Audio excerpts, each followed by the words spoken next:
மதுரையில் டாஸ்மாக் கடைகளை விடுதலை சிறுத்தைகள் கட்சியைச் சேர்ந்த பெண்கள் அடித்து நொறுக்கியதால் பரபரப்பு ஏற்பட்டது. கூடல் நகர் மற்றும் அஞ்சல் நகரில் உள்ள 3 டாஸ்மாக் கடைகளை மூட வலியுறுத்திய பெண்கள் தொடர்ந்து மது பாட்டில்களை சாலைகளில் போட்டு உடைத்தனர். பின்னர் பாரினுள் சென்று அங்கு மது அருந்திக் கொண்டிருந்த ஒருவரை தாக்கி வெளியேற்றினர். சம்பவ இடத்திற்கு விரைந்து வந்த கூடல்புதூர் போலீசார் போராட்டத்தில் ஈடுபட்ட பெண்களை கைது செய்தனர். கல்பாக்கம் அருகே புதிதாக திறக்கப்பட்ட அரசு மதுக்கடைக்கு எதிர்ப்பு தெரிவித்து மதுவுக்கு எதிரான மக்கள் இயக்கங்களின் கூட்டமைப்பினர் ஆர்ப்பாட்டத்தில் ஈடுபட்டனர். காஞ்சிபுரம் மாவட்டம் கல்பாக்கம் அடுத்த இளையனார்குப்பம் பகுதியில் டாஸ்மாக் மதுக்கடை திறக்க அப்பகுதி மக்கள் எதிர்ப்பு தெரிவித்து வந்தனர். இந்நிலையில் கடையை அகற்றுவதாக திருக்கழுக்குன்றம் வட்டாட்சியர் மனோகர் வாக்குறுதி அளித்ததை நம்பி மக்கள் போராட்டத்தை கைவிட்டனர். ஆனால் மீண்டும் கடை திறக்கப்பட்ட நிலையில் கல்பாக்கம் அணுமின் நிலைய உதவி பொறியாளர் ஆண்ட்ரூஸ் என்பவர் மதுக்கடைக்கு முன்பாக கொலை செய்யப்பட்டதால் ஆத்திரமடைந்த மதுவுக்கு எதிரான கூட்டமைப்பினர் ஆர்ப்பாட்டத்தில் ஈடுபட்டனர். இதில் மதிமுக துணை பொதுச் செயலாளர் மல்லி சத்யா, மனிதநேய மக்கள் கட்சியின் பொதுச் செயலாளர் அப்சல் சமீத் உள்ளிட்ட 100க்கும் மேற்பட்டோர் கலந்து கொண்டனர். ஆர்ப்பாட்டத்தில் வன்முறையில் ஏற்படாமல் தடுக்கும் வகையில் போலீசார் குவிக்கப்பட்டனர். திருத்தணி அருகே மர்ம காய்ச்சல் வேகமாக பரவி வரும் நிலையில் எம்பி, எம்எல்ஏக்கள் ஆகியோருடன் அதிகாரிகள் அரசு மருத்துவமனையில் ஆய்வு செய்தனர். திருவள்ளூர் மாவட்டத்தில் காய்ச்சலுக்கு பாதிக்கப்பட்டவர்களின் எண்ணிக்கை தொடர்ந்து அதிகரித்து வருகிறது. திருத்தணி அருகே உள்ள சிறுகுமியில் மட்டும் 15 பேருக்கு காய்ச்சலுக்கான சிகிச்சை அளிக்கப்பட்டு வருகிறது. இதேபோன்று சரஸ்வதி நகர் என்ற பகுதியில் 30க்கும் மேற்பட்டோருக்கு வயிற்றுப்போக்கு மற்றும் காய்ச்சல் ஏற்பட்டது. உடனடியாக கிராமத்தில் சிறப்பு மருத்துவ முகாம் அமைக்கப்பட்டு சிகிச்சை அளிக்கப்பட்டு வருகிறது. இந்நிலையில் காய்ச்சல் பாதிப்பு ஏற்பட்டு மருத்துவமனையில் சிகிச்சை பெற்று வருபவர்களை எம்பி, எம்எல்ஏ ஆகியோர் அதிகாரிகளுடன் நேரில் சந்தித்து ஆறுதல் கூறி ஆலோசனை நடத்தினர். தமிழகத்தில் 5000 பேர் டெங்குவினால் பாதிக்கப்பட்டுள்ளதாக சுகாதாரத்துறை அமைச்சர் விஜயபாஸ்கர் தெரிவித்துள்ளார். சென்னை எழும்பூர் அரசு குழந்தைகள் மருத்துவமனையில் விஜயபாஸ்கர் ஆய்வு மேற்கொண்டார். பின்னர் செய்தியாளர்களிடம் பேசிய அவர், டெங்கு காய்ச்சலை கட்டுப்படுத்த தமிழக அரசு போர்க்கால அடிப்படையில் அனைத்து நடவடிக்கைகளையும் எடுத்து வருவதாக கூறினார். எனவே டெங்கு குறித்து மக்கள் பீதியடைய வேண்டாம் என்றும் சுகாதாரத்துறை அமைச்சர் விஜயபாஸ்கர் கேட்டுக் கொண்டார். புதுக்கோட்டை மாவட்டம் ஆலங்குடி அருகே உள்ள நெடுவாசலில் ஹைட்ரோ கார்பன் திட்டத்தை ரத்து செய்ய வலியுறுத்தி பெண்கள் வெற்றிலையில் சூடம் ஏற்றி நூதன போராட்டம் நடத்தினர்.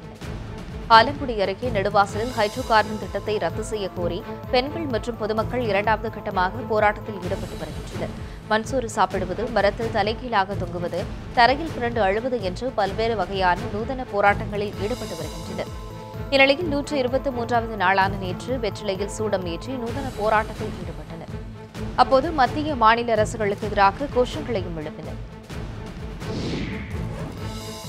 திருவாரூர் அருகே சுற்றியுள்ள பகுதிகளில் வெப்பச்சலனம் காரணமாக கனமழை பெய்ததால் பொதுமக்கள் மகிழ்ச்சியடைந்துள்ளனர்.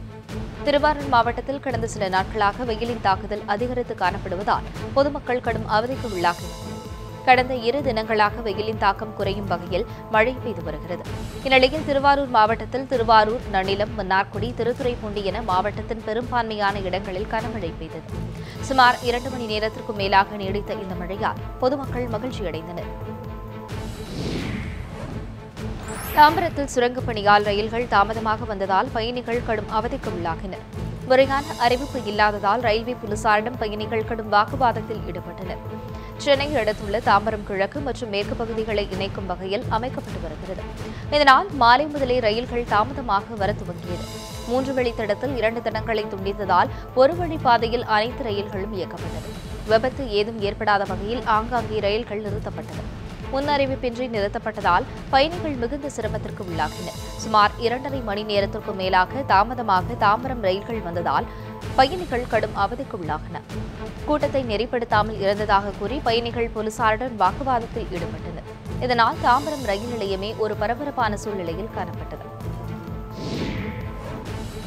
நெல்லையில் 71வது சுதந்திர தினத்தை முன்னிட்டு ரயில் நிலையத்தில் பலத்த போலீஸ் பாதுகாப்பு ஏற்பாடுகள் செய்யப்பட்டுள்ளன. சுதந்திர தினத்தை சீர்குலைக்கும் வகையில் தீவிரவாத செயல்கள் நடைபெறும் அபாயம் உள்ளதாக உளவுத்துறை எச்சரிக்கை விடுத்துள்ள நிலையில் நெல்லை சந்திப்பு ரயில் நிலையத்தில் தமிழக காவல்துறையினரும் மற்றும் ரயில்வே பாதுகாப்பு படையினரும் பலத்த பாதுகாப்பு பணியில் ஈடுபட்டனர். இதன் ஒரு பகுதியாக ரயில் நிலையத்திற்கு வரும் பயணிகள் மற்றும் பயணிகளின் உடைமைகளை மெட்டல் டிடெக்டர் கருவிகள் மூலம் சோதனை செய்த பின்னரே அனுமதிக்கப்பட்டனர். நெல்லை மார்க்கமாக செல்லும் அனைத்து ரயில்களிலும் சோதனை மேற்கொள்ளப்பட்டு வருகிறது. கூடலூர் முதுமலை புலிகள் காப்பகத்தில் யானைகள் தினம் நேற்று கொண்டாடப்பட்டது. இதில் சுமார் 300க்கும் மேற்பட்ட பயணிகள் கலந்து கொண்டனர். நீலகிரி மாவட்டம் கூடலூர் அடுத்துள்ள முதுமலை புலிகள் காப்பகத்தில் நேற்று உலக யானைகள் தினம் கொண்டாடப்பட்டது. இதனையொட்டி புலிகள் காப்பகத்தில் சிறப்பு பூஜைகள் நடைபெற்றது. பின்னர் யானைகளுக்கு உணவுகள் வழங்கப்பட்டது. இதனை சுற்றுலா பயணிகள் ஆர்வமுடன் கண்டு களித்ததுடன் செல்ஃபி எடுத்தும் தங்களது மகிழ்ச்சியை வெளிப்படுத்தினர். மழைக்காலம் என்பதால் யானை சவாரி நிறுத்தப்பட்டுள்ளதால் சுற்றுலா பயணிகள் ஏமாற்றத்துடன் திரும்பி சென்றனர். கள்ளக்குறிச்சி அருகே டெம்போ மீது கார் மோதிய விபத்தில் 15 பேர் படுகாயமடைந்தனர். விழுப்புரம் மாவட்டம் கள்ளக்குறிச்சி அடுத்த சிறுவன்கூர் கிராமத்தைச் சேர்ந்த 15 பேர் தியாகதுருகத்தில் கட்டிட வேலை செய்து வந்தனர். பணி முடிந்ததை அடுத்து நேற்று மாலை மினி டெம்போ வேனில் வீடு திரும்பிக் கொண்டிருந்தனர்.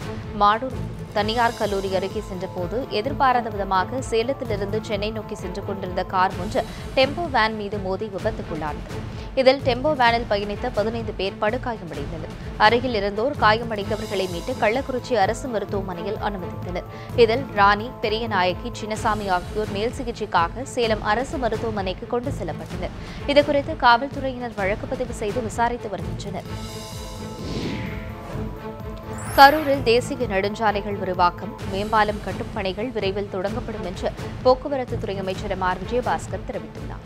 கரூரில் தேசிய நெடுஞ்சாலைகள் சந்திக்கும் இடத்தில் ஏற்படும் போக்குவரத்து நெரிசல் மற்றும் சாலைகள் விரிவாக்கம் குறித்து ஆய்வு செய்த அமைச்சர் இதனை தெரிவித்தார். பைபாஸ் ரவுண்டானாவில் திருக்காம்புலியூர் பகுதியில் சாலை விரிவாக்கப் பணிகளும், கோவை சாலையில் ஈரோடு சாலை சந்திப்பு அருகே புதிய மேம்பாலப் பணிகளும் விரைவில் தொடங்கும் என்று எதிர்பார்க்கப்படுகிறது. திருவள்ளூர் மாவட்டம் மாதவரம் அருகே ஆக்கிரமிப்புக்கு உள்ளான வீடுகளை சுமார் 100 கோடி ரூபாய் மதிப்புள்ள இடங்களை அரசு மீட்கப்பட்டது. மாதவரம் அடுத்த மாத்தூர் 200 அடி சாலையில் புதிதாக துவங்கப்பட்ட சுங்கசாவடியை ஒட்டி அமைந்த பாலசுப்ரமணியம் நகரில் தமிழக அரசின் தொழில்துறைக்கு சொந்தமான நிலம் உள்ளது. அந்த இடத்தை சமூக விரோதிகள் சிலர் வீட்டு மனைகளாக விற்றது தெரியவந்துள்ளது. இதுகுறித்து அப்பகுதி மக்கள் மாவட்ட ஆட்சியரிடம் புகார் அளித்திருந்தனர். அப்புகாரின் அடிப்படையில் பொறுப்பு ஆட்சியர் முத்து உத்தரவின் பேரில் மாதவரம் தாசில்தார் முருகானந்தம் தலைமையில் சம்பந்தப்பட்ட இடத்தில் ஆய்வு செய்து ஜேசிபி எந்திரங்கள் மூலம் போலீசார் உதவியுடன் ஆக்கிரமிப்புகளை அகற்றி அரசு நிலத்தை மீட்டனர். இதனால் அப்பகுதியில் பலத்த போலீஸ் பாதுகாப்பு போடப்பட்டிருந்தது. கைப்பற்றப்பட்ட நிலத்தின் மதிப்பு சுமார் 100 கோடி ரூபாய் மதிப்புள்ள இடம் என்று வருவாய்த்துறையினர் தெரிவித்துள்ளனர். ராமநாதபுரம் மாவட்டம் அழகன்குளத்தில் சங்ககால அரிய பொக்கிஷங்கள் கிடைத்து வரும் நிலையில் நிலத்தை மீண்டும் தோண்டும் பணியை அதிகாரிகள் தற்காலிகமாக நிறுத்தி வைக்கப்பட்டுள்ளனர். ராமநாதபுரம் மாவட்டம் மண்டபம் ஊராட்சி ஒன்றியத்திற்கு உட்பட்ட அழகன்குளம் கிராமத்தில் தமிழக அகழ்வாராய்ச்சித் துறையின் சார்பில் அண்மையில் தொல்லியல் ஆய்வு நடத்தப்பட்டு வருகிறது. இந்த அகழ்வாய்வின் மூலம் பண்டைய காலத்தில் இப்பகுதியில் வாழ்ந்தவர்கள் பயன்படுத்திய ஆபரணப் பொருட்கள், மண்பாண்டங்கள், நாணயங்கள் உள்ளிட்டவை கண்டு எடுக்கப்பட்டன. தற்போது மேற்கொள்ளப்பட்டு வரும் அகழ்வாய்வு பணி குறித்து செய்தியாளர்களிடம் பேசிய தமிழக அகழ்வாராய்ச்சித் துறையின் அழகன்குளம் மைய இயக்குநர் பாஸ்கரன், 2000 ஆண்டுகளுக்கு முன்பு இப்பகுதியில் வாழ்ந்தவர்கள் பயன்படுத்திய பல அரிய பொருட்கள் கிடைத்துள்ளதாக தெரிவித்தார். மேலும் அரசு நிர்ணயம் செய்த 50 லட்சம் ரூபாய் நிதி முடிந்ததால் அழகன்குளத்தில் தோண்டப்படும் அகழ்வாராய்ச்சி பணிகள் நிறுத்தப்பட்டுள்ளதாகவும் தெரிவித்தார். இதனையடுத்து மூதாதையர்களின் வரலாற்று நிகழ்வுகளை உலகுக்கு வெளிப்படுத்த அரசு சிறப்பு நிதி ஒதுக்க வேண்டும் என்று பகுதி மக்கள் கோரிக்கை விடுத்துள்ளனர். உலக யானைகள் தினத்தை முன்னிட்டு நீலகிரி மாவட்டத்தில் 1.38 கோடி ரூபாய் செலவில் யானைகள் களரி திட்டம் அறிமுகப்படுத்தப்பட்டுள்ளது என்று வனத்துறை அமைச்சர் சீனிவாசன் தெரிவித்துள்ளார். நீலகிரி மாவட்டத்தின் பல பகுதிகளில் வனவிலங்குகள் தாக்குதல் அதிகமாக உள்ளது. குறிப்பாக யானைகள் தாக்கி அதிக அளவில் சுற்றுலா பயணிகளும் பொதுமக்களும் உயிரிழந்துள்ளனர். இந்நிலையில் இதுபோன்ற சூழ்நிலைகளை கையாளுவதற்காக யானைகள் களரி திட்டம் தொடங்கப்பட்டுள்ளது. 1.38 கோடி ரூபாய் செலவில் தொடங்கப்பட்டுள்ள இத்திட்டத்தின் மூலம் புதிய ஹெல்ப்லைன் அறிமுகம் செய்யப்பட்டு ஆம்புலன்ஸ் வாங்குதல் உள்ளிட்ட பல்வேறு நடவடிக்கைகள் எடுக்கப்படும் என்றும் அவர் கூறினார். ஆண்டிப்பட்டி அருகே வனப்பகுதியிலிருந்து யானைகளை வேட்டையாடி தந்தம், சிறுத்தை நகம் உள்ளிட்டவற்றை வெளிமாநிலத்திற்கு விற்பனை செய்ய முயன்ற 2வரை போலீசார் கைது செய்தனர். தேனி மாவட்டம் ஆண்டிப்பட்டி தாலுகாவிற்கு உட்பட்ட வருசநாடு, வேகமலை வனச்சரணாலயங்களில் புலி, சிறுத்தை, யானை, காட்டுப்பன்றி உள்ளிட்ட பல்வேறு வனவிலங்குகள் உள்ளன. மலையடிவார கிராமங்களைச் சேர்ந்த சிலர் வனவிலங்குகளை வேட்டையாடி வெளி மாநிலங்களுக்கு கொண்டு சென்று அதிக விலைக்கு விற்பதாக வனத்துறைக்கு தகவல் கிடைத்தது. இதனையடுத்து வனத்துறை அதிகாரிகள் சோதனை மேற்கொண்டனர். அப்போது வனவிலங்குகளை வேட்டையாடி மதுரைக்கு கொண்டு சென்ற குமணத்துழுவைச் சேர்ந்த சசிகுமாரை வனத்துறையினர் கைது செய்தனர். அவரிடமிருந்து புலியின் மண்டை ஓடு, பல், நகம், சிறுத்தை பல், நகம் மற்றும் யானையின் தந்தம் உள்ளிட்டவற்றை வனத்துறையினர் பறிமுதல் செய்தனர். சசிகுமாரிடம் நடத்தப்பட்ட விசாரணையில் மதுரையிலிருந்து பாண்டிச்சேரிக்கு கடத்த முயன்றது தெரியவந்தது. இதில் தொடர்புடைய மனராஜ் என்பவரை கைது செய்த வனத்துறை அதிகாரிகள் மேலும் 3 பேரை தேடி வருகின்றனர். பொங்கல் பண்டிகைக்கான இலவச வேட்டி சேலை வழங்கும் திட்டம் தொடர்பான டெண்டரை சென்னை உயர்நீதிமன்றம் ரத்து செய்துள்ளது. வரும் 2018ஆம் ஆண்டு இந்த திட்டத்தின் கீழ் வேட்டி சேலை நெய்வதற்கான நூல் கொள்முதல் செய்ய கடந்த ஜூன் 22ஆம் தேதி டெண்டர் விண்ணப்பங்கள் பத்திரிகைகளில் விளம்பரம் வெளியானது. இந்த டெண்டரில் கலந்து கொள்ளும் நிறுவனங்கள் கழிவு நீரை வெளியேற்றவில்லை என்று மாசு கட்டுப்பாட்டு வாரியத்திடம் சான்றிதழ் பெற வேண்டும் என்ற நிபந்தனையும் விதிக்கப்பட்டிருந்தது. இதனை எதிர்த்து ஸ்ரீ வெங்கட்ராம் நூற்பாலை சார்பிலும் முருகானந்தம் என்பவரின் சார்பிலும் உயர்நீதிமன்றத்தில் வழக்கு தொடரப்பட்டது. இந்த வழக்கு நீதிபதி துரைசாமி முன்னிலையில் விசாரணைக்கு வந்தது. அப்போது வேண்டியவர்களுக்கு டெண்டரை ஒதுக்கும் வகையில் புதிய நிபந்தனை சேர்க்கப்பட்டுள்ளதாக மனுதாரர்கள் தரப்பில் வாதிடப்பட்டது. மேலும் 50 கோடி ரூபாய்க்கும் மேல் மதிப்புள்ள டெண்டரை இந்தியன் ட்ரேட் ஜேர்னலில் வெளியிட வேண்டும் என்றும் சுட்டிக்காட்டப்பட்டது. இதனையடுத்து விதிகளை பின்பற்றாமல் இந்த டெண்டர் வெளியிடப்பட்டதாக நீதிபதி துரைசாமி ரத்து செய்து உத்தரவிட்டார். மேலும் புதிய டெண்டர் கோர அரசுக்கு அனுமதி அளித்தும் அவர் உத்தரவிட்டார். விழுப்புரம் அருகே விக்கிரவாண்டியில் லாரி மீது கார் மோதிய விபத்தில் 2 பெண்கள் உயிரிழந்தனர். விருதுநகர் மாவட்டம் அதிமுக மகளிர் அணி செயலாளர் கௌரி அவரது மகன் மற்றும் சகோதரிகளுடன் சென்னையில் இருந்து சொந்த ஊரான சாத்தூர் நோக்கி நேற்று காரில் சென்றார். விழுப்புரம் மாவட்டம் விக்கிரவாண்டி அருகே சென்றபோது குறுக்கே வந்த இருசக்கர வாகனம் மீது மோதாமல் இருக்க வலதுபுறம் காரை ஓட்டுநர் திருப்பியதாக கூறப்படுகிறது. அப்போது ஓட்டுநரின் கட்டுப்பாட்டை இழந்த கார் சென்டர் மீடியனில் மோதி எதிரே வந்த லாரி மீது மோதி விபத்துக்குள்ளானது. இதில் காரில் இருந்த கௌரி, அவரது சகோதரி புவனேஸ்வரி ஆகியோர் சம்பவ இடத்திலேயே உயிரிழந்தனர். மேலும் காரில் பயணம் செய்த மேலும் 6 பேர் காயமடைந்தனர். இந்த விபத்து குறித்து காவல்துறையினர் வழக்கு பதிவு செய்து விசாரித்து வருகின்றனர். ஆளுநர் விருதுக்கான சாரணியர்கள் தேர்வு திருத்துறைப்பூண்டியில் நடைபெற்றது. மாநில அளவில் சாரண இயக்கத்திற்காக வழங்கப்படும் உயரிய விருதாக ஆளுநர் விருது கருதப்படுகிறது. ஆண்டுதோறும் சிறந்த சாரணியர்கள் தேர்வு செய்யப்பட்டு இந்த விருது வழங்கப்படுகிறது. இந்த ஆண்டுக்கான தேர்வு திருவாரூர் மாவட்டம் திருத்துறைப்பூண்டியில் உள்ள தனியார் பள்ளியில் நடைபெற்றது. இதில் திருவாரூர், பட்டுக்கோட்டை, கல்வி மாவட்டங்களைச் சேர்ந்த 43 பள்ளிகளைச் சேர்ந்த மாணவர்கள் கலந்து கொண்டனர். முதல் நாள் தேர்வில் சாரணர் உறுதிமொழி, சட்டம், இறைவணக்க பாடல், கொடி பாடல், தேசிய கீதம், கொடி வகைகள், வணக்கம் செய்யும் முறைகள் உள்ளிட்ட தேர்வு நடைபெற்றது. சுகாதார சீர்கேடு ஏற்படும் நிலையிலிருந்து செங்கம் அரசு தலைமை மருத்துவமனையின் அவல நிலை குறித்து நியூஸ்7 தமிழ் தொலைக்காட்சியில் செய்தி ஒளிபரப்பானதை அடுத்து சட்டமன்ற உறுப்பினர் நேரில் ஆய்வு செய்தார். திருவண்ணாமலை மாவட்டம் செங்கம் பகுதியில் இயங்கி வரும் அரசு பொது மருத்துவமனைக்கு சுமார் 100க்கும் மேற்பட்ட கிராம மக்கள் வந்து செல்கின்றனர். ஆனால் மருத்துவமனை சுகாதாரமற்ற அடிப்படை வசதிகள் ஏதுமின்றி இருப்பதாகவும் பொதுமக்கள் இம்மருத்துவமனையை பயன்படுத்த அச்சப்படுவதாகவும் நியூஸ்7 தமிழ் தொலைக்காட்சி செய்தி வெளியிட்டது. இதனையடுத்து செங்கம் சட்டமன்ற உறுப்பினர் மூப்பேகிரி மருத்துவமனையில் திடீர் ஆய்வு மேற்கொண்டார். உலக புகைப்பட தினத்தையொட்டி சேலத்தில் நடைபெற்ற புகைப்பட கண்காட்சியை பார்வையாளர்கள் ஆர்வத்துடன் கண்டுகளித்தனர். 178வது உலக புகைப்பட தினத்தையொட்டி சேலத்தில் ஒளிப்பட கலைஞர்களின் 2 நாள் திருவிழா நேற்று துவங்கியது. இதில் தமிழகத்தைச் சேர்ந்த பிரபல ஒளிப்பதிவு கலைஞர்கள் கலந்து கொண்டுள்ளனர். திருவிழாவில் நவீன தொழில்நுட்பங்கள் குறித்த அரங்குகளும் புகைப்பட கண்காட்சிகளும் இடம்பெற்றுள்ளன. இயற்கை காட்சிகள், வித்தியாசமான நிகழ்வுகள், ஜல்லிக்கட்டு போராட்டங்கள், மக்களின் கலாச்சாரம், சாமானிய மக்களின் நிலை என யதார்த்தமான புகைப்படங்களை காட்சிக்கு வைக்கப்பட்டுள்ளன. இவற்றை ஏராளமான பார்வையாளர்கள் ஆர்வத்துடன் பார்த்து செல்கின்றனர். சேலத்தில் நடைபெற்ற தேசிய அளவிலான விங்சூன் பயிற்சி முகாமில் பல்வேறு மாநிலங்களிலிருந்து பங்கேற்ற வீரர்கள் திறமையை வெளிப்படுத்தினர். சீனாவை பாரம்பரியமாக கொண்டுள்ள குங்ஃபூ கலையின் ஒரு அங்கமான விங்சூன் பயிற்சி முகாம் சேலம் கருங்கல்பட்டியில் நடைபெற்றது. இப்பயிற்சி முகாமில் 50க்கும் மேற்பட்டோர் பங்கேற்றனர். இதில் வெற்றிகரமாக பயிற்சியை முடித்து தேர்வு செய்யப்படும் 15 பேர் வரும் நவம்பர் மாதம் சீனாவில் நடக்கும் சர்வதேச அளவிலான விங்சூன் போட்டியில் பங்கேற்க தகுதி பெறுவர் என்று குங்ஃபூ சங்க நிர்வாகிகள் கூறினர். அறந்தாங்கி அருகே கோவில் திருவிழாவில் இரு தரப்பினரிடையே ஏற்பட்டுள்ள மோதல் தொடர்பாக 6 பேர் கைது செய்யப்பட்டுள்ளனர். அறந்தாங்கி காமாட்சியம்மன் கோவில் திருவிழாவின் போது அமைக்கப்பட்ட டிஜிட்டல் பேனரை ஒரு தரப்பினர் கிழித்ததாக கூறப்படுகிறது. இதனால் இரு தரப்பினருக்கும் இடையே மோதல் ஏற்பட்டது. இதில் 12 பேர் காயமடைந்து மருத்துவமனையில் சிகிச்சை பெற்று வருகின்றனர். பலத்த காயமடைந்த மாதவன், விக்னேஸ்வரன், அருண் பாண்டியன் ஆகிய மூவரும் மேல் சிகிச்சைக்காக புதுக்கோட்டை மருத்துவக் கல்லூரி மருத்துவமனைக்கு கொண்டு செல்லப்பட்டுள்ளனர். இந்த மோதல் சம்பவம் தொடர்பாக 6 பேர் கைது செய்யப்பட்டுள்ளனர். சென்னையில் மின்சாரம் தாக்கி சிறுவன் பலியானதை தொடர்ந்து ஆரம்ப சுகாதார மையம் சூறையாடப்பட்டது.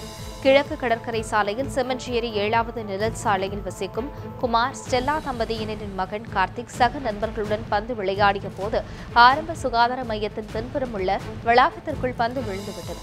அதனை எடுப்பதற்காக சுவர் ஏறி குதித்து உள்ளே சென்ற கார்த்திக் அங்கிருந்த மின்மாற்றியில் கை வைத்த போது மின்சாரம் தாக்கியது.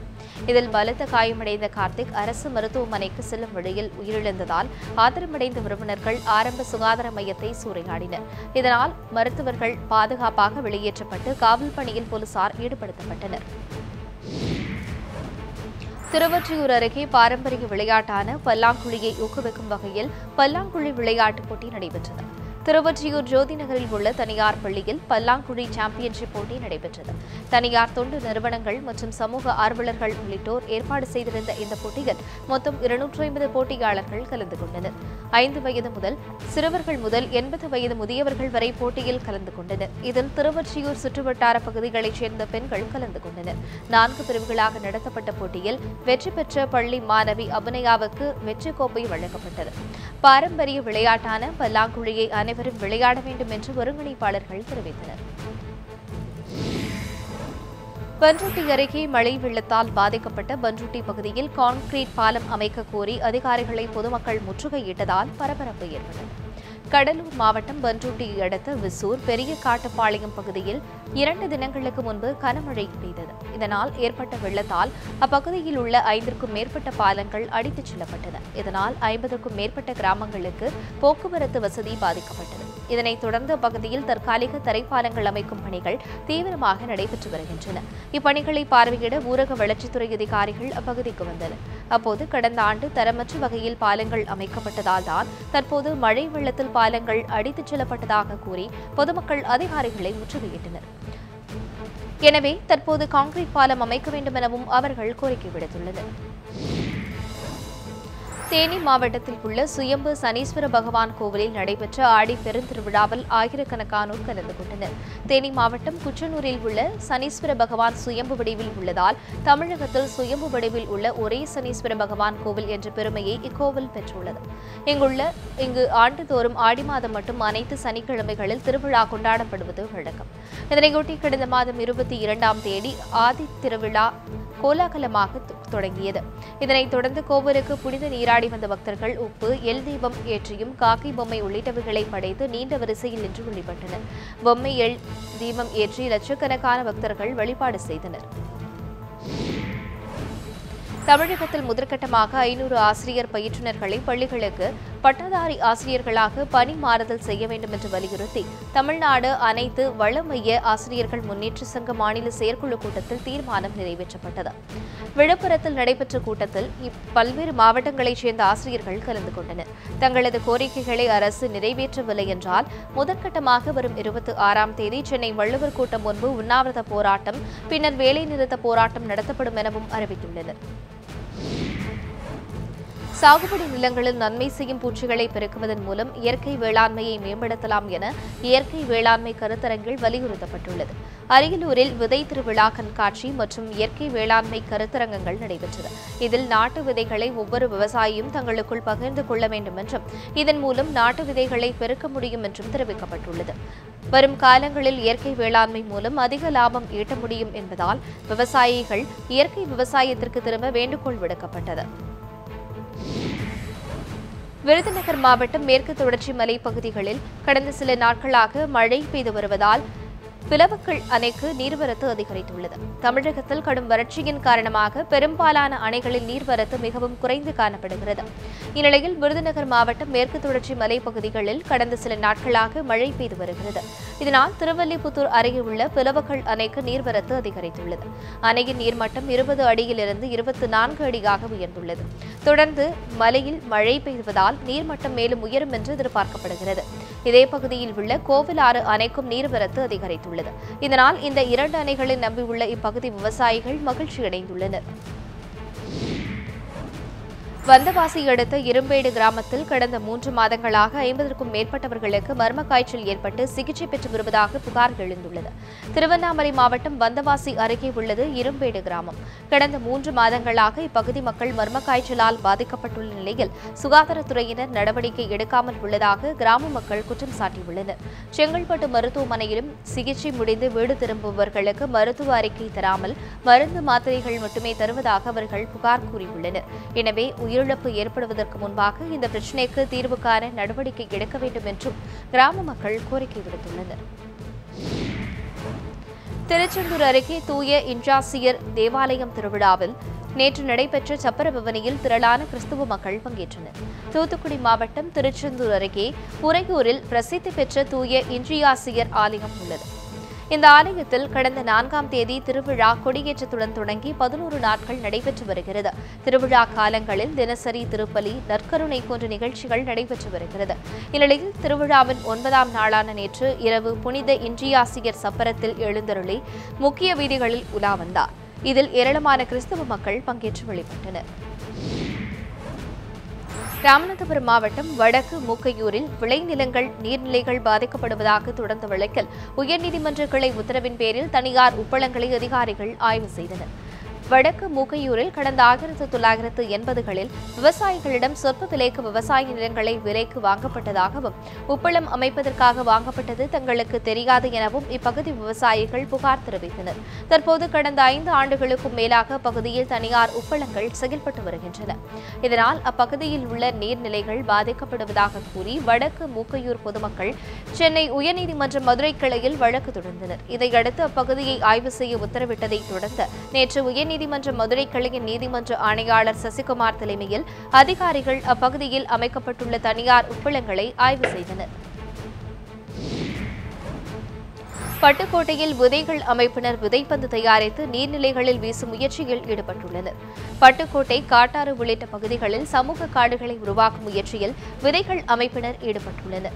இதற்காக 11,11,111 விதைப்பந்துகளை தயாரித்து ஏரி, குளங்கள், காட்டாறு உள்ளிட்ட பகுதிகளில் மழை காலங்களில் கொண்டு போய் போட திட்டமிட்டுள்ளனர். இதன் மூலம் மரம் வளர்ந்து இயற்கையான சூழல் தங்கள் பகுதியில் ஏற்படும் என்று அவர்கள் நம்பிக்கை தெரிவித்துள்ளனர். மேலும் ஆக்சிஜன் அதிகமாக வெளியிடும் அரச மரம், ஆலமரம், புங்கை மரம், பனைமரம் உள்ளிட்ட மரங்களின் விதைகளை கொண்டு விதைப்பந்து தயாரித்துள்ளனர். இந்த திட்டத்தில் பள்ளி, கல்லூரி மாணவர்கள், சமூக ஆர்வலர்கள் உள்ளிட்டோர் ஈடுபட்டுள்ளனர். ஆத்தூர், அதன் சுற்றுவட்டார பகுதிகளில் தொடர்ந்து 3வது நாளாக விடிய விடிய கனமழை பெய்ததால் பொதுமக்கள் மகிழ்ச்சியடைந்துள்ளனர். தமிழகத்தில் வெப்பச்சலனம் காரணமாக பல்வேறு இடங்களில் இடி மின்னலுடன் கூடிய கனமழை பெய்து வருகிறது. இந்நிலையில் சேலம் மாவட்டம் ஆத்தூர், அதன் சுற்றுவட்டார பகுதிகளான கெங்கவள்ளி, தலைவாசல், வீரகனூர், செல்லியம்பாளையம், மல்லியக்கரை, பைத்தூர், தம்மம்பட்டி உள்ளிட்ட இடங்களில் 3வது நாளாக நேற்று இரவு முதலே விடிய விடிய கனமழை பெய்தது. இதனால் சாலைகளில் வெள்ளப்பெருக்கு ஏற்பட்டதோடு விவசாயிகளும் பொதுமக்களும் மகிழ்ச்சியடைந்துள்ளனர். மேலும் கடந்த 3 நாட்களாக தொடர்ந்து இப்பகுதியில் மழை பெய்து வருவதால் ஏராளமான கிராமப் பகுதிகளில் உள்ள தடுப்பணைகள் நிரம்பியதால் குடிநீர் பற்றாக்குறை நீங்கும் என்று மகிழ்ச்சி தெரிவித்துள்ளனர். விருதுநகர் மாவட்டம் திருத்தங்கல் நகராட்சியில் முறையாக குடிநீர் வழங்க வேண்டும் என்று பொதுமக்கள் கோரிக்கை விடுத்துள்ளனர். சிவகாசி அருகே உள்ள திருத்தங்கல் நகராட்சிக்கு உட்பட்ட பகுதிகளில் கடந்த 2 ஆண்டுகளாக முறையாக குடிநீர் வழங்கவில்லை என்று கூறப்படுகிறது. மேலும் மானூர் குடிநீர் திட்டத்திலிருந்து குடிநீர் வழங்கப்படாததால் பல கிலோமீட்டர் தூரம் சென்று குடிநீர் எடுத்து வருவதாக கூறப்படுகிறது. இந்நிலையில் தொலை தூரங்களில் சென்று குடிநீர் எடுக்க முடியாதவர்கள் ஒரு குடம் குடிநீர் 12 ரூபாய் விலை கொடுத்து வாங்குவதாகவும், அதிகாரிகள் நடவடிக்கை எடுக்காததால் தண்ணீரை விலை கொடுத்து வாங்கி வருவதாகவும் தெரிவித்துள்ளனர். இதனையடுத்து திருத்தங்கல் நகராட்சி நிர்வாகம் முறையாக குடிநீர் வழங்கிட வேண்டும் என்று பகுதி மக்கள் கோரிக்கை விடுத்துள்ளனர். குடிநீர் குழாய் பதிக்க உள்ளதால் விரைவில் நடவடிக்கை எடுக்கப்படும் என்று நகராட்சி ஆணையாளர் தெரிவித்துள்ளார். ஆடுதுறை வீரசோழன் ஆற்றுப்பாலத்தில் ஏற்பட்ட விரிசலை காண திமுக திருவிடைமருதூர் எம்எல்ஏ செழியன், தஞ்சை அதிமுக எம்எல்ஏ ரங்கசாமி ஆகியோர் போட்டி போட்டு பார்வையிட்டதால் பரபரப்பு ஏற்பட்டது. திருவிடைமருதூர் தாலுகா ஆடுதுறை வீரசோழன் ஆற்றுப்பாலத்தில் கடந்த 2 தினங்களுக்கு முன்பு விரிசல் ஏற்பட்டது. இதனைத் தொடர்ந்து கனரக வாகனங்கள் மற்றும் பேருந்துகள் செல்ல தடை விதிக்கப்பட்டது. இதனால் பயணிகள், மாணவ மாணவியர் பெரிதும் சிரமத்திற்கு ஆளாகினர். இதனையடுத்து திமுக எம்எல்ஏ செழியன் மற்றும் முன்னாள் திமுக எம்எல்ஏ ராமலிங்கம் நேரில் பார்வையிட்டனர். பின்னர் செய்தியாளர்களிடம் பேசிய அவர்கள் இப்பாலத்தை உடனே அகலப்படுத்தி புதுப்பிக்க வேண்டும் எனவும், அதுவரை தற்காலிக தரைப்பாலம் அமைக்க வேண்டும் என்றும் வலியுறுத்தினர். இதேபோன்று இப்பாலத்தை அதிமுக மாவட்ட செயலாளரும் தஞ்சை தொகுதி எம்எல்ஏவுமான ரங்கசாமி பார்வையிட்டார். பின்னர் செய்தியாளர்களிடம் பேசிய அவர் இப்பாலம் புதுப்பிக்க போதுமான நடவடிக்கை மேற்கொள்ளப்பட்டு வருவதாகவும், பேருந்துகள் மாற்றுப்பாதையில் செல்ல ஏற்பாடுகள் செய்ய நடவடிக்கை எடுக்கப்பட்டுள்ளதாகவும் தெரிவித்தார். இத்துடன் மாவட்ட செய்திகள் நிறைவடைகின்றன. அண்மைச் செய்திகளுக்கு இணைந்திருங்கள் News7 தமிழுடன்.